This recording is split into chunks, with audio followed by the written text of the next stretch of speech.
Hey, Canucks fans.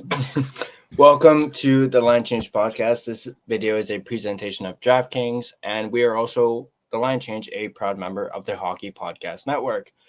We have a very special guest, Rain. Thank you for joining. And we got a Canucks hot take regarding Quinn Hughes. First of all, you're hyping me up too much. We're going to be talking Quinn Hughes, and Rain here has a hot take regarding the now former captain of the Vancouver Canucks. Before we get into the hot take, I just want to get what was your initial reaction to, the trade that basically shocked the Vancouver Canucks fans? Are we talking from a hockey perspective or a personal life perspective? Because life. It can be either. Either one. Well, life personally, I feel indifferent. I'm not the type who's going to give you that kind of raw reaction like that. Like, it doesn't affect me directly. The sun rises and sets regardless. I haven't died yet, so they're not paying my bills. I have no incentive towards feeling one certain way or another. Hockey-wise, I'm not surprised about Quinn Hughes leaving. The thing that surprised me was two things. One, I did not have Minnesota in the bingo cards, which we'll get into. Two, I'm more surprised that management or ownership actually let them do this. Because this is the same ownership group that, in my opinion, nixed the Pettersson to Carolina trade, which I do believe that was the case. So if they're willing to step in on that. But this is also an ownership group that has to be convinced to do things like the Ekman-Larsson buyout. That was not a one quick phone call, 5-minute conference, everyone's on the same page. Yeah, we're good. No, that took some real convincing. And then even something like offering Rick Tocchet 5 times $5 million, that does not happen without ownership's approval. And the reason that took so long is because ownership never gave them the okay to do it. And by the time they finally did, it was too late by that point.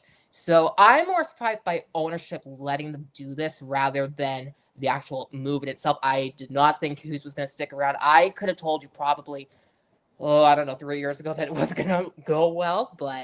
And listen, I'm a Quinn Hughes fan, and I root for him in Minnesota now. I might have to go get a Minnesota Quinn Hughes jersey now. I do have a Kaprizov one, so we'll see about that. Yeah, I did say, as weird as it was seeing him in a Minnesota Wild jersey, those jerseys are absolutely beautiful. They're gorgeous. The Wild jerseys are. They're gorgeous. I love those.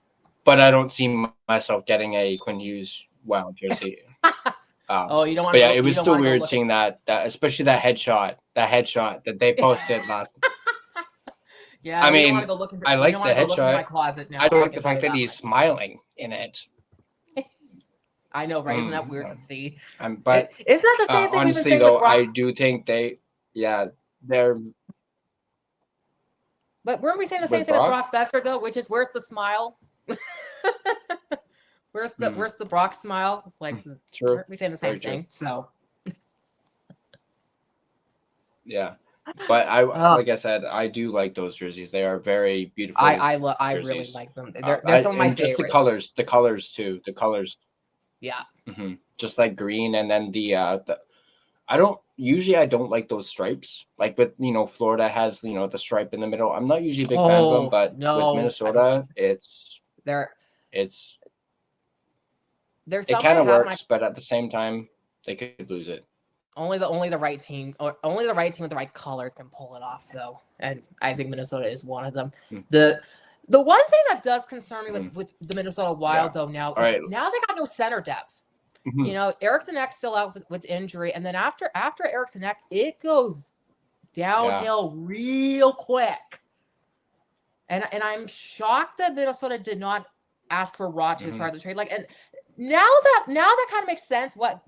If we were to believe Minnesota asked for a first, Ratu and Silos, which, by the way, that's where they lost me. That's where they lose me. Now I sort of get, now I get why you wanted Ratu, because now you kind of go downhill from there. Because Eriksson Ek, in my opinion, is not a one center, a number one. He's a great number two. Like, he's not a one, in my opinion. I think they need a one.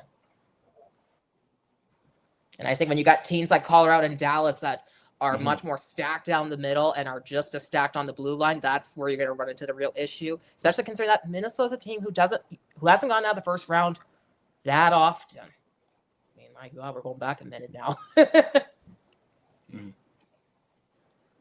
Yeah.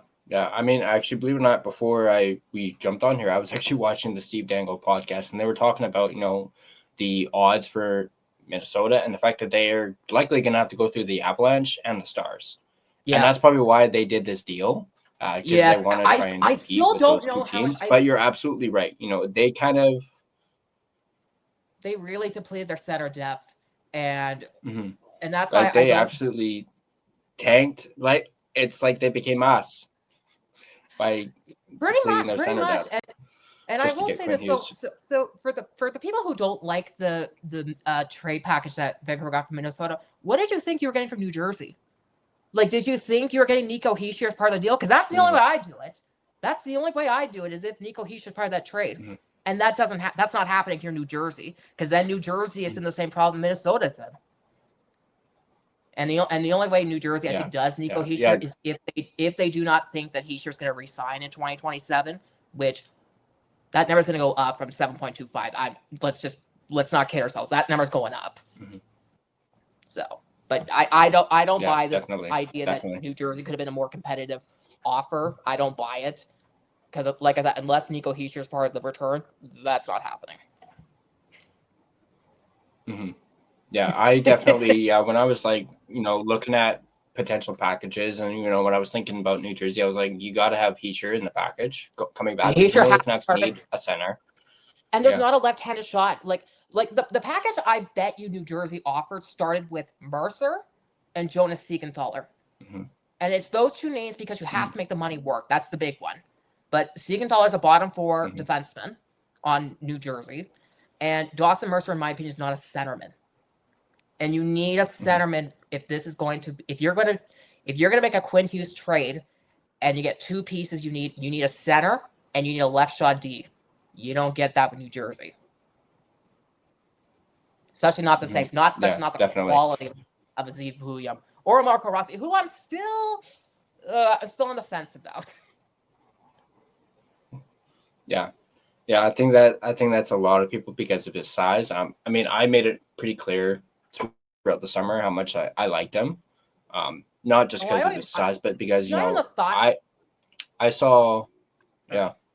I saw the 60 points last season. Well, what concerns me is what concerns me with Rossi is he goes from 18 minutes average in the regular season to 11 minutes during last year's playoffs. He was a bottom six center. He's below 50% of the faceoff. He doesn't kill penalties. I think if you're going to be a top two center in Vancouver, you got to be able to be a penalty killer, in my opinion. Maybe we'll see that with Rossi, although the Boeser experiment hasn't. How well has that gone? But that's my concern with Marco Rossi. Besides the size. Yeah, for sure. Why don't we get into the Quinn Hughes hot take? The hot take? Well, I think my hot take is who my surprise loser is. Maybe that might be what it is. And I'll give you the floor. What's your Quinn hot take? Yeah. So first of all, I would be very surprised if you were able to guess who this loser is. I'd be very surprised, but I actually have it here. So my loser for the Quinn Hughes Minnesota trade is this team right here, the Calgary Flames. That is my loser. And they're my loser because I bet if you're Calgary, this is the trade package you thought you could get for Rasmus Andersson. And you might have been able to get this trade package comparable to Rasmus Andersson, if only if it was, 12, 18 months ago when he was playing as a number one defenseman, particularly after Mark Giordano left to go to the Seattle Kraken as part of the expansion draft. But the problem, though, is that, and again, this is for people who don't like the trade package, the Calgary situation with Rasmus Andersson is a picture-perfect example of what happens when you wait too long to trade an asset that you know damn well is not going to be there. Because that package is not there now for Rasmus Andersson, and he'll look great in Vegas colors next season. But I think Calgary looks at that package that Vancouver got for Quinn Hughes and thought, shit, I wish we would, because I bet you was probably somewhere close. I bet you they probably had, maybe you don't get a Booyah, but you might get, somebody of a decent caliber and a first round pick. I mean, think about what Noah Hannafin got. Noah Hannafin got a couple decent pieces, but Rasmus Andersson is on a different level than Noah Hannafin is. And that's a trade package that Calgary thought they were going to get for Andersson, and that's not there anymore. And I think they're going to be paying a big price for it when they get nothing for him in the end. Yeah, I'm actually a little surprised you brought up Rasmus Andersson as that's not the name you would have thought I was going to say. You didn't think I was going to go there, did you? Part of is a Flames podcast. Yeah, and I actually was watching their podcast from earlier today because they kind of obviously touched on Quinn Hughes because that is around the NHL right now. Oh, yeah. And I was watching it. Normally, I don't watch Calgary Flames stuff, but I thought it was, intriguing. And they were kind of comparing Rasmus Andersson and Quinn Hughes. Like, how Calgary is probably going to be in a similar situation. They're going to trade. Well, it's obvious now that's leaning towards a trade for Rasmus Andersson. But I just thought it was interesting that they were comparing the two. We've been hearing that for 2 years, though, with Rasmus Andersson. Why hasn't it happened yet? It's been 2 years. We've heard this. Yeah. This Anderson's not gonna be sticking around. I mean, when you got your captain telling the media that he's probably gonna get traded, shouldn't that tell you something?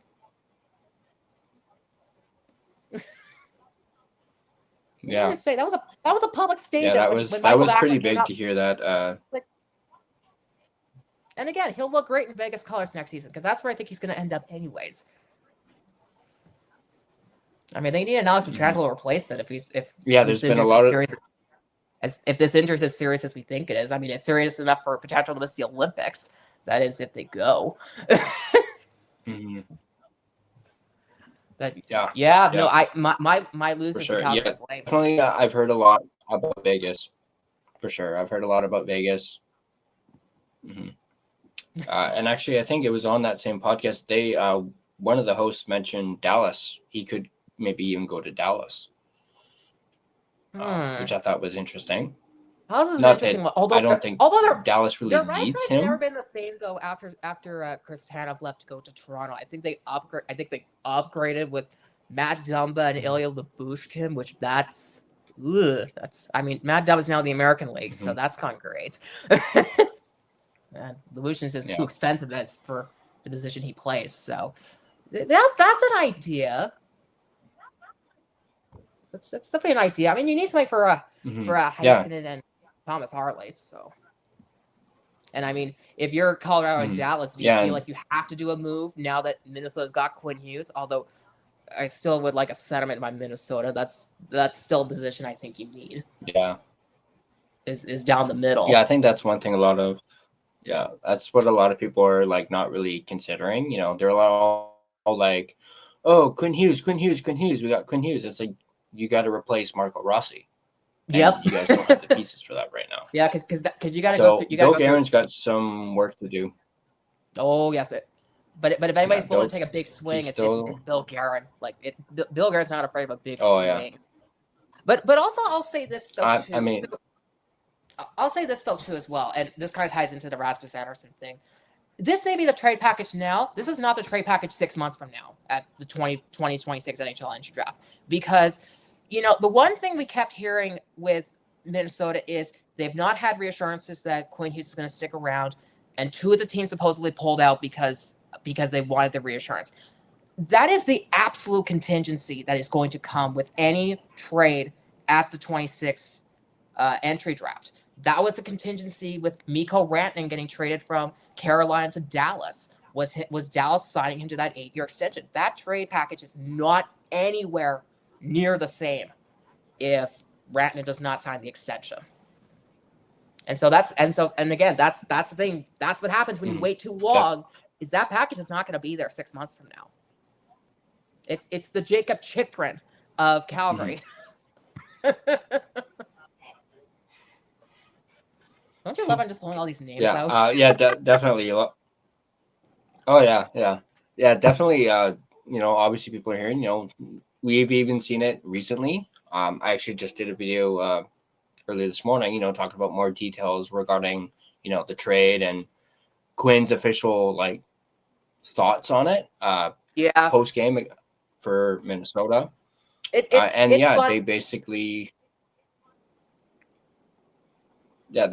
said, December, January was the time to do it. Yeah, his value kind of goes down. If you wait longer. Well, and so what? Jimmy, he pulled the trigger. The thing you worry about too is that if the players go to the Olympics and they got that smaller ice surface, shit can hit the bed real quick. So that's the worst thing you want to have happen is you hold on to this asset and then shit goes wrong at the Olympics. I mean, I believe it was it Jamie Benn of Dallas back in 2014 got injured at the Sochi Olympics, if my memory's correct. I think so. I don't know. It's been a minute now since the last Olympics. Yeah. The players had, so. Yeah. Mm-hmm. Yeah, and believe it or not, that's one thing they mentioned on the Flames cast is especially when it pertains to Rasmus Andersson. What if he gets hurt? Yeah. They're kind of pooched. Yeah. When it comes to a trade, so they're obviously hoping he doesn't get hurt before they can. And they even I think kind of were echoing the same thing. Like, why hasn't it been done? Why hasn't the trade been done yet? It been done? We're 2 years overdue on this. And if that's the package you think you're getting for Rasmus Andersson, that is not there. That might have been there 12, 18 months ago. It's not there now. It's just not there. He's gonna get double what he's currently making. I would be surprised if the number's not a 9. And of course, Canuck fans hate Rasmus especially Andersson. for a guy like Anderson. And Canuck fans hate Rasmus Andersson because he's the draft pick. Yeah, well, apparently he hates Vancouver. Yeah, well, feelings mutual, I guess.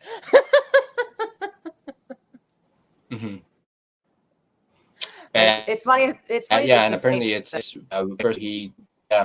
Yeah. So I mean, I don't really have a. I don't mind him. I think he's a good player. So I think more so for me, it's Weegar, who I do not like.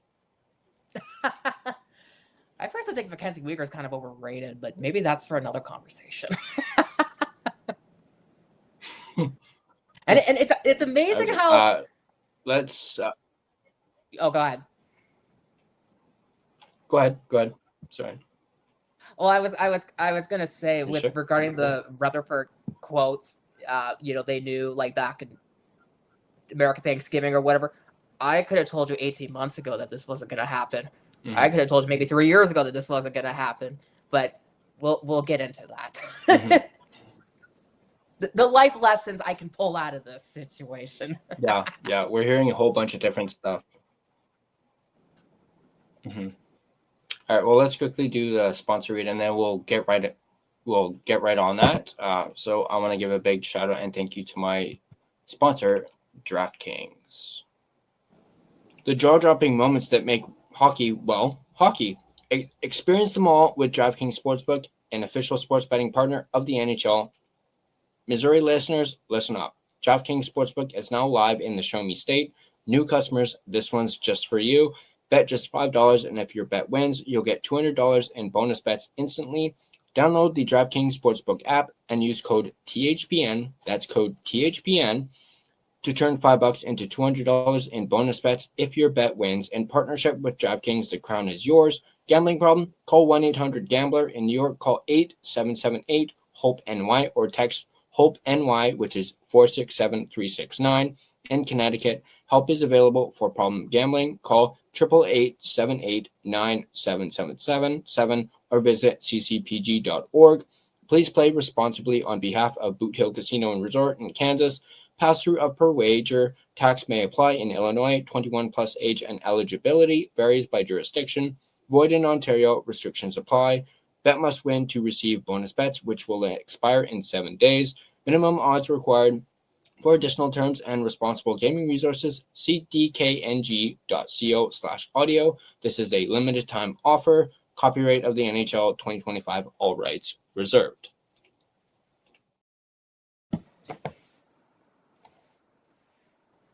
All right. There we go. Like I said, you have to just tell me when this is up. So. Nah, it's all good. All good.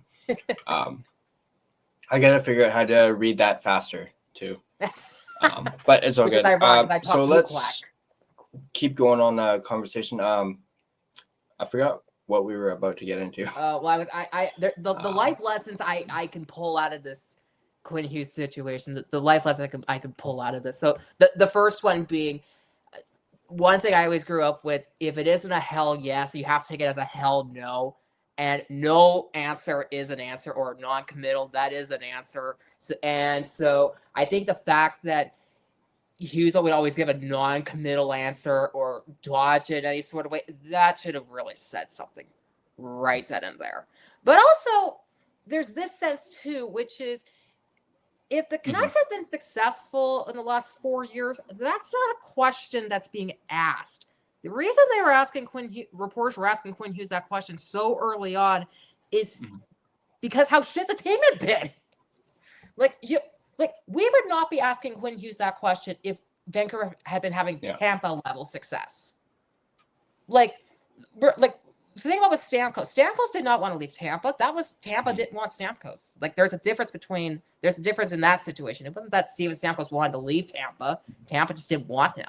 But again, we're not asking Quinn Hughes the question of, well, are you gonna be a long-term Canuck? We're not asking him that if the team had been successful during his entire tenure. So again, that should have been a red flag right then and there.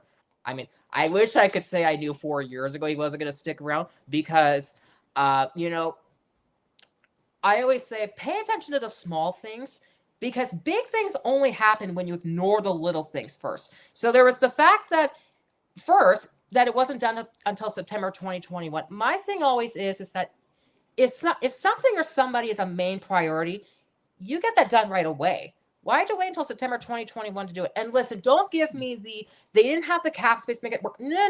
Don't give me that. There are people who get paid, who are on payroll of NHL teams where they are capologists. That's their entire job.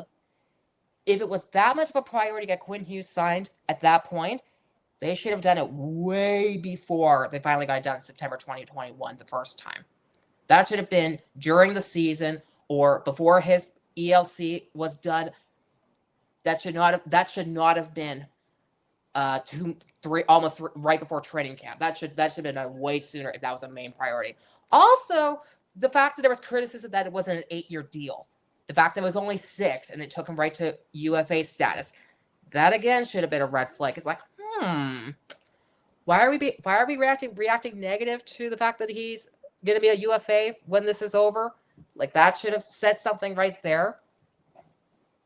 But it's always those little things, because once something big happens, and that's true with everybody in their own life, which is whenever something crashes and burns, we always look back and go, okay, what were the red flags? What did I miss? And 11 times out of 10, there's always a point in which you say, well, there was that one time where there's the light bulb, or, there was that. Yep. We all find ourselves doing that, don't we? And you go, I wish I had seen that sooner. Yeah. Definitely. Yeah. I mean, obviously we heard everyone saying, just before American Thanksgiving. We also kind of heard Alvin when he did his media availability that he thought it may have been like this a year ago. Yeah. During the whole JT PD turmoil. At least that's coming from Alvin. We're getting 2 different stories from Rutherford and Alvin. So it kind of makes you wonder if they may not be on the same page. I don't think they're on the same page at all. I'm surprised. Because apparently also it was Rutherford who was mainly doing this deal. It wasn't Alvin. I could believe that, because Jim Rutherford's Rutherford was the one talking to Garen. Yeah. Oh, 100%. I absolutely believe that. But yeah, it's funny you mentioned the Miller PD riff, because that's the hot take. I'm surprised that you haven't mentioned that you wanted to get into, because I know you have a bias with Miller. Yeah, a little bit. Yeah. I mean, you may have a bias, but here's the thing. I don't give a shit.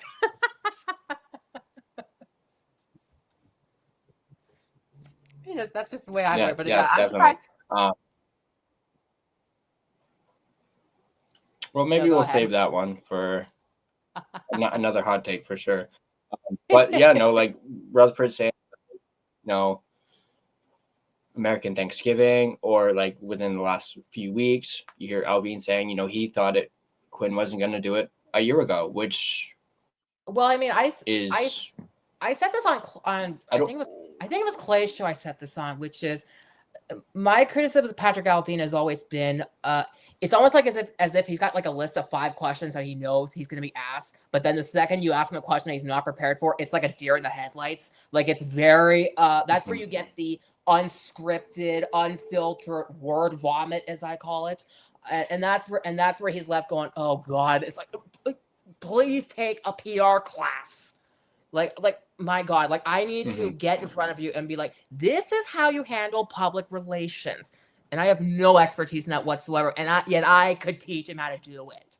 And it's like, good Lord. And then Rutherford always gets like a pass because they're like, well, this 70-something-year-old man, like, like he's been around since the prehistoric age and blah, blah, blah, blah, blah. It's like, yeah, whatever. We would not be saying that if he was 40 years old. It's like if he's been around for as long as we think he has been, the man should know better. Good Lord. And this is the guy who Rutherford hired. Definitely. That's the worst part. Yeah.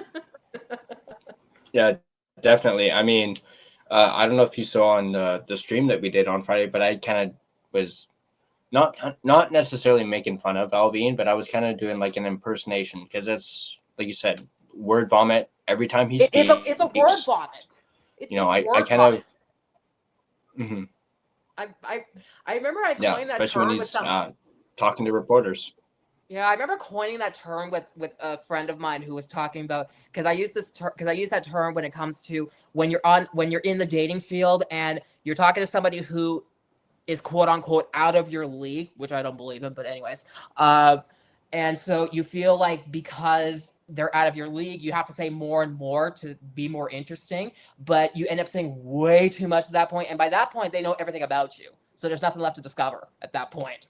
But with Alvin, it's like, oh my God, like no wonder you have so many messes to clean up because you keep saying way too much. Yeah, definitely. But yeah, no, I was kind of like poking fun at him a little bit, and just the way he pronounces Vancouver, it just makes me laugh every single time I see him. Vancouver. Like the man's been here for 4 years. Like how have you not known how to pronounce that correctly? Like, oh, yeah. But yeah, no, definitely. Like the two different stories, I guess you can say, from Alvin and Rutherford on like when Quinn made up his mind. And then even hearing Quinn like talk about the like what all went down that day, and obviously him with the little quip on like, I don't even know if I'm allowed to say anything. It's like, well, Quinn, you're not with the Canucks anymore. You can say whatever the hell you want.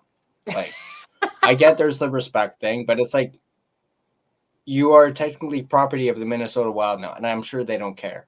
They don't give a shit because they just mortgage 3 bases, including their center depth for you. Like, and I've said before too that I don't think a Quinn Hughes trade is the wake up call of him walking would be, because a trade, I mean, let's be real here, they're not going to do this right, but a trade you can spin it, and to spin it you kind of have to throw him under the bus. So if Alvin had gotten out there and said, listen, we traded a guy who didn't want to be here and brought in 3 guys who do, then that would give Quinn Hughes every single right to throw. It's like, you know what? Let's go tit for tat. Let's throw him under the bus. Like, let's go. Like I'll dish it out. Yeah. But because Alvin didn't go there, which is actually quite surprising. Yeah, I did notice because I'm surprised he didn't. I mean, I think someone pointed this out on social media that. Yeah, someone pointed out on, I think it was social media, that during his little press conference, he didn't mention Alvin's name once. No. He just mentioned Rutherford and his agent. Yeah. So I was a little like, I raised my eyebrow at that, going like, hold up. What about Patrick Allvin, the guy who's supposed to be the GM? I sense some shade from that. I sense a little shade from that. Yeah. So perhaps there was something between does he Quinn mention and Allvin in Allvin. his? Does he mention Allvin in the Instagram post? Does he mention Allvin in that? I'm not on social media, so I don't know this. I mean, I can quickly check, but I don't recall actually seeing anything about that. See if he didn't mention Allvin in the Instagram post. Ooh, there's more to this.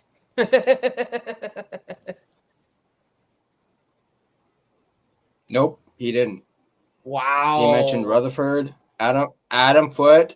He mentions Francesco Aquilini.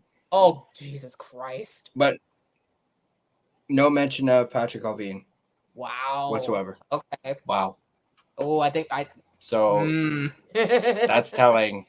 I think that's very telling. I don't know what yet. Come back to me with that. I'll think of it.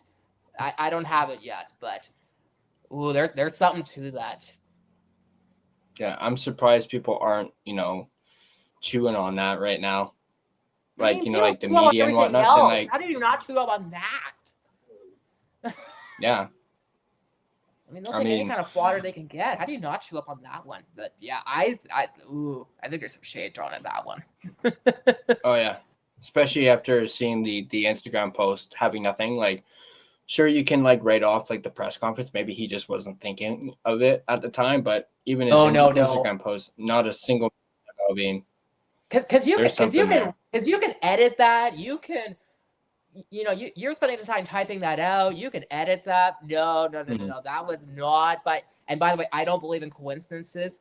I'm a firm disbeliever in that. I don't believe in coincidences. So the fact that it wasn't mentioned in either of those settings, that should really tell you something. But like I said, I have to think about which one it is. But I have an idea as to maybe why that is. Well, yeah, because I know you had a hot take on Allvin that he's gone in like what was it? I think 2 he's gone. years? I think he's gone by 27. And I will say this: I do have a key distinction. So I think Rutherford will walk. I think he'll go on his own merit. I think they're gonna do like the send off of. Here's a guy who's been in the league for 40, 50,000 years, again, since the prehistoric age.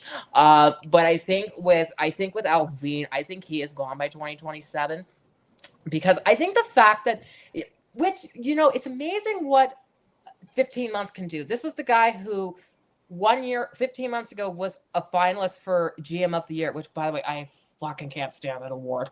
Oh my God, I can't stand that award, but that's another story. I digress. Anyways. And it's amazing what 15 months can do because he went from being a finalist to now we can't trust him to be the one who makes these big decisions. And I still am not on, I wouldn't say I'm not on team rebuild, but the hard part is that how do you do a full-on rebuild when you got 7 players with no movement clauses, 2 of them with partial no trades? How do you do it? How do you tear that down? Mm-hmm. Because we're all assuming that, because that's all assuming, because the assumption is, everybody will want to waive to get out. I don't know. Yeah, very true. And I mean, if you're me, I think Allvin trades Brock Boeser, but I also this is where I want to clarify this. So if Allvin is still a GM, Brock Boeser will get traded. But if he's not the GM, then I think all bets are off. Mm-hmm. Yeah, that was my clarification because I still think Boeser gets traded within 3 years. I'm sticking with it. Mm-hmm. Yeah, I think I said it on the stream. Like, it's kind of ironic. Quinn goes to Minnesota, and we all were worried about Brock going to Minnesota. Like, if he didn't resign. Yeah. And then it's Quinn who ends up going. Which I have a separate take on that because I mentioned the other one with regarding Boeser. Because the narrative has always been when Boeser signed the extension, well, Vancouver gave in. Vancouver's the one who caved. They gave him the term that he wanted, blah, blah, blah, blah, blah. I don't believe they caved. I think Brock Boeser caved. Mm-hmm. I believe Boeser's the one who caved. Yeah. And it's not because of money. I don't believe money is the reason that he caved. No, I don't know if we'll have time. I mean, he's made it. Yeah, he's made it known that he wanted to stay, and he kind of stuck to his guns on that. Yeah. But yeah, I think someone else even said, you know, like, who caves first, Vancouver or Brock? And it appears Brock is the one who caved. Yeah, I do think it's it kind of gets perceived as a bit of both, but I also think my reason with Boeser has nothing to do with the contract or nothing to do with the negotiations. Well, maybe it kind of does a little bit. And it's funny. I'm trying to think of the right way to word this because I know how to explain this in my head, but it's a matter of trying to word this. So my personal thing is whenever you enter any sort of relationship, whether that is personal, so with friends or family, professionally, like at the workplace, or romantically when it comes to dating, you need to establish what your boundaries are. You need to establish what you're willing to put up with, what you're not willing to put up with, and what your deal breakers are. And most importantly, you have to stick with them. And so if I were to ask Brock Boeser, what are your boundaries when it comes to Vancouver? Like what would be considered a deal breaker? I feel like I would get a glaze. Like, what are you talking about? Because this is somebody who twice has been disrespected by Canucks management. Twice now with bridge deal, prove it contracts. Now, we can argue the merits of whether or not those were right or not, but the bottom line is that is you have to prove it to us. That's not you're loyal to us. That is, you have to prove it. And we saw that the third time around, which was why he originally rejected that 5 times $8 million deal, if we're to believe that was true. That's not a commitment. We're kind of going half in, half out. And each time Brock Boeser has caved in by just signing the bridge deal, then signing the second bridge deal. And then the one time he actually took some control with that trade request or agent seeking, whatever you want to call that, when he finally took some control, he caved by rescinding the trade request at the live press conference. And so I just look at him and think, what does Vancouver have to do for you to finally say, you know what, this is too much. This is too much. I'm done. Like, what could they possibly do? Is it trade Quinn Hughes? I don't know. Is it? Do they move from Connor Garland? I don't know. Which, by the way, I still. Oh God. Anyways, what is it that Vancouver would have to do in order for Brock Boeser to say, you know what, my boundaries have been pushed? Because here's the thing too. The worst time to establish what your boundaries are is when you're in the middle of a situation in which you feel like your boundaries are being pushed. You need to establish that beforehand. So then when you are having your boundaries pushed, you can step in and say, whoa, back up. You're pushing it. Because the people who hate your boundaries the most and disrespect them are the ones who benefit when you don't have any to begin with. Mm-hmm. Yeah, I know this Quinn Hughes video, but that's okay. It's still Canucks related. It's all over. It's all good. over the place. This was when I was on Play Show. I go 100 miles an hour, and ironic. I use the term word vomit because that's what I do about 9% of the time I talk, anyways. No, it's good. It's content. It's good stuff, and it gets people thinking. You know, especially when a trade like this happens, a little over 48 hours ago, and Canuck fans are still kind of reeling from it. I know a lot of the mainstream podcasts, whatnot, are literally just talking about it for the first time today, because they usually don't. Given that it was Friday night, something like that. So yeah, it was Friday night. Yeah. Like I'm seeing it everywhere. But yeah, it's a major talking point. You know, like it. Yeah. You know, a lot of people are saying. I've seen it around that this is the biggest trade in Canucks franchise history. I don't know if I see it that way, but yeah, I'm not quite sure. Sure on that. Definitely the biggest trade in the NHL in some time, for sure. Probably since the Matthew Puck trade. That would be the one. That's the big comparable that for like the last seismic trade, because that was trading 100-point players for each other, like that, which had never happened in the recent NHL era. So, but that's like the last big big trade. And it's amazing how much of a 180 that was, because Brad Treliving of Calgary was praised for that trade at the time. Because it's like, okay, here you got a guy who got 100 points, you got a top 4 defenseman, and you got a first round pick out of it. And now Huberdeau's on a contract that's like one of the worst in the league. Weegar, what the fuck has happened with him this season? And then that first round pick is like, I don't know, basically a second at this point. I don't remember the details. I don't remember the details of it, but it's not. Yeah, all I remember is Huberdeau was, there was so much, praise for like bringing him in, and then he hasn't been that same player since the trade happened. No, because Bill Zito knew that Huberdeau was never going to be that same player again. He knew that. That's why he traded him. Like, I could have what I know, and what I know is going to go downhill, or here's the shiny toy and Matthew Tkachuk, who just keeps getting injured every single year, which ironic how that works. But I mean, Florida's got 2 cups, so I guess we can't complain too much. Yeah, especially if you're a Florida Panthers fan. It seems, you hear a lot of people talk about, like, or rather joke. I actually even made this quip on one of my recent post games. This was before the Stuart Skinner Oilers trade that preceded the Quinn Hughes trade.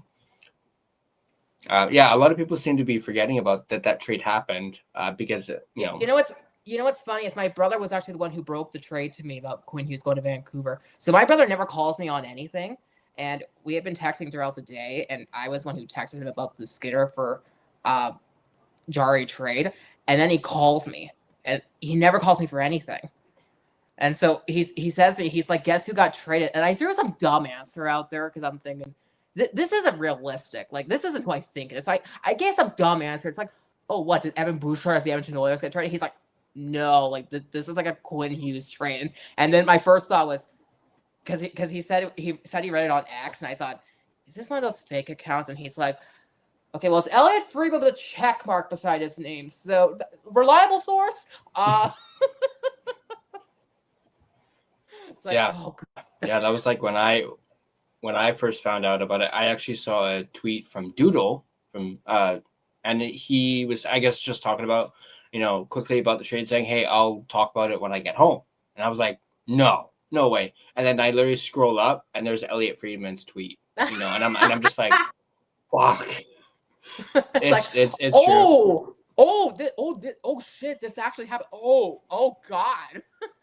I think I had like I had old fuck face for about maybe 15 seconds, and then I was like, oh, wait a second, this doesn't affect me. So yeah, that was basically my reaction. I'm a hockey fan, not a content creator. So yeah. I mean, I saw that and I was like, oh shit. And I was actually working on a separate video. I was actually working on a thumbnail that was Quinn Hughes related. I forget exactly what I was talking about.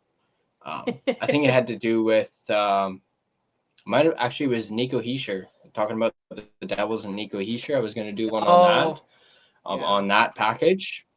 And then I was like, well, screw that. I'm just going to quickly do a quick thumbnail on Quinn Hughes and just put Hughes traded in big bold letters. And then was like, okay, I gotta start this. Because Brock Hischier the Devils at this point, because that's gone by the wayside now.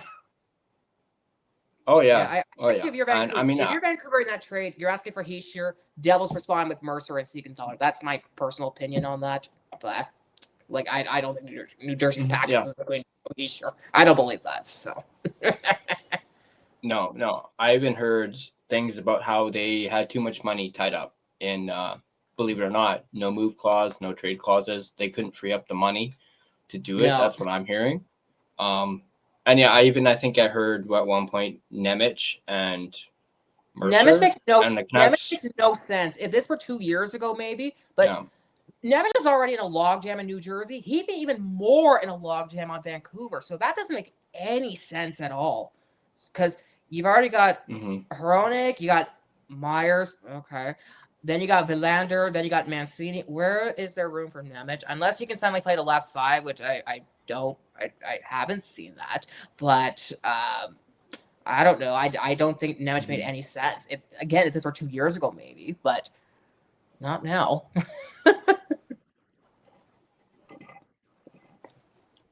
Definitely. Yeah, but I saw a lot about there being they couldn't free up the cap space for Quinn Hughes. No. Which is, and then I also saw today hearing some people even saying like, oh, could Fitzy, as Quinn likes to call him, is he on the hot seat because he couldn't get Quinn Hughes, which I don't think is the case. I don't believe that. If all. that's the reason, no, there's other shit that goes wrong. There's other shit that you can claim about New Jersey. That's not one of them. Like the fact that New Jersey doesn't have a goalie at the future after Markstrom and Allen, who are both going to be 40,000 years old when their contracts are up. So, and that was actually my other concern with New Jersey, which is, I don't see New Jersey being on the up in the trend unless they get a goaltender. Yes, they make the deal for Markstrom. Markstrom's not a spring chicken. Like, he's not 25. No. Like, I think he's what, 35? 30 something. Yeah, I know that. Something like that. 30 something. But yeah, New Jersey is going to need a goalie at the future. Minnesota at least has Philip Gustafson and Jesper Wallstedt, who they're not old. And that's why Seeloss never made any sense to me. If that's true that Minnesota asked for a first, Seeloss and Rachi, Seeloss is where they lose me. Because what? Are you going to have Seeloss playing the starter in the American League? Like, why? Yeah.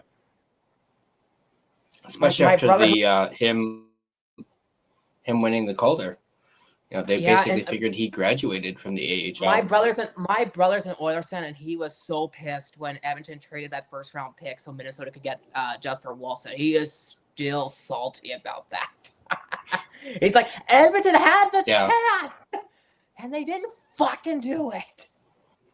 And now look at where we're at. Yeah, they look like they had their goalie of the future, but nope. That should have been a fireable offense right there. Sorry, that should have been a fireable offense. Yeah. We want to talk GMs for making trades or moves that they shouldn't have done. That is one of them. Yeah. Holy shit. I mean, Oilers fans have been clamoring for 2 years now to get better goaltending, and they finally pulled the trigger. Yeah. Yeah, just the timing's a little odd for sure. I mean, the hard part is that Edmonton just came out back-to-back Stanley Cup finals, so it's hard to argue with your management. It's like, well, this is the goaltending duo that got us to back-to-back Cup finals, and it's like, yeah, and look at how that's happened since then. And then even because when I was doing my research for that particular video, which I don't normally do, but I was like, screw it, it's news and no one else is talking about it, so yeah, it's out there. So yeah, and I was like, yeah, they were just coming off of, I think they were on a bit of a winning streak, because I know Skinner was like 4-1 in his last 5 starts, and then you go and trade him.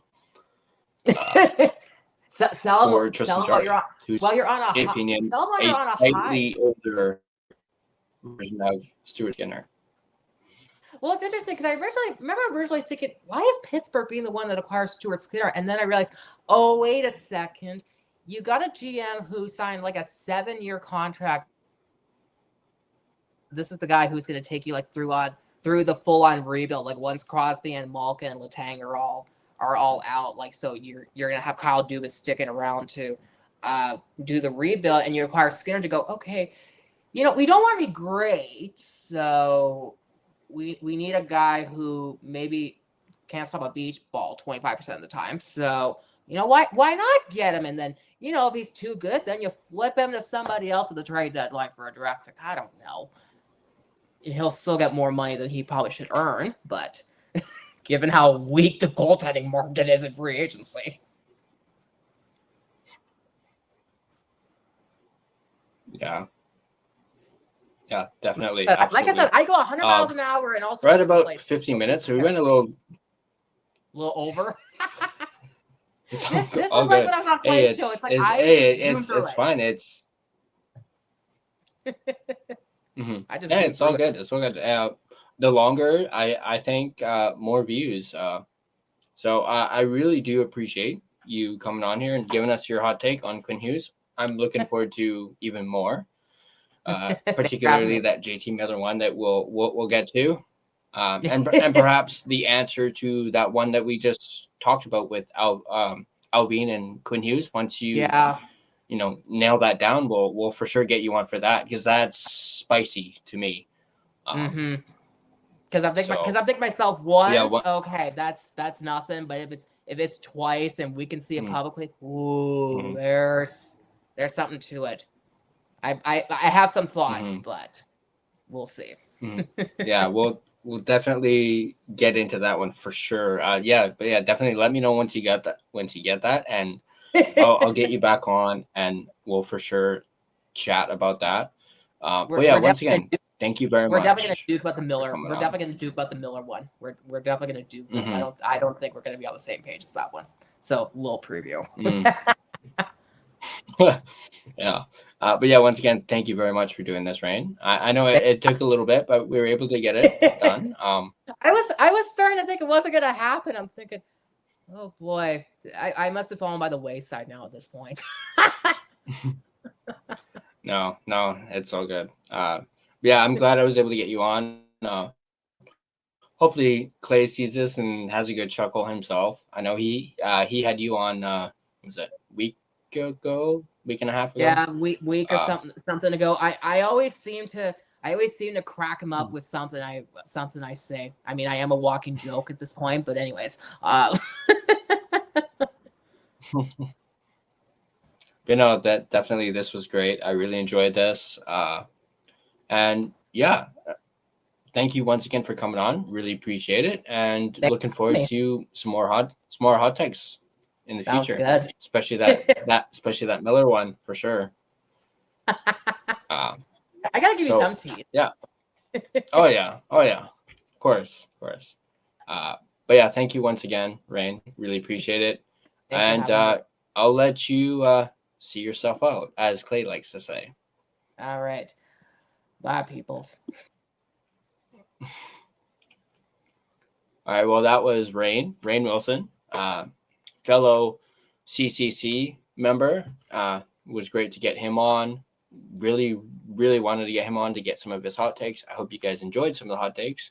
Whether you agree with them or disagree with them is fine. But obviously, everything is all about Quinn Hughes and the Canucks and the direction they are going forward. But if you guys like this video, be sure to hit that like button. And if you guys want to stay up to date on all your Vancouver Canucks content, be sure to smash that subscribe button and turn on your notifications so you don't miss a single video. Join the discussion. Find us on Discord. There is a link in the description down below. It's completely free to join. So go ahead and join the discussion over on Discord. We can talk all things such as hot takes, such as this that we heard earlier, and just general Canucks discussion. Go ahead and find us on our Discord. And you can also find us on social media. They are all listed right there. And feel free to give us a follow on all of our social media platforms. If you prefer an audio version of this podcast, you can find us on both Spotify and Apple Podcasts. On Spotify, feel free to give us a follow and also rate and review us on either platform. And this has been the Line Change Podcast. My name is Tyler, and I hope you guys enjoyed this little Canucks hot take featuring Rain Wilson, and just talking a little hot take on Quinn Hughes, a little hot take on Brock Boeser, and perhaps as a preview, maybe we'll have a little hot take on Patrik Allvin and Quinn Hughes from that little, the press conference that we saw, and then also his Instagram post, completely omitting Patrik Allvin. Perhaps there might be some tea there. We will find out. And as always, go Canucks go, and I'll see you guys in the next video. Campoli missed the puck. Ryan Johnson just gets it out. And Hughes dumped the puck back in. Campoli trying to clear it. Boom!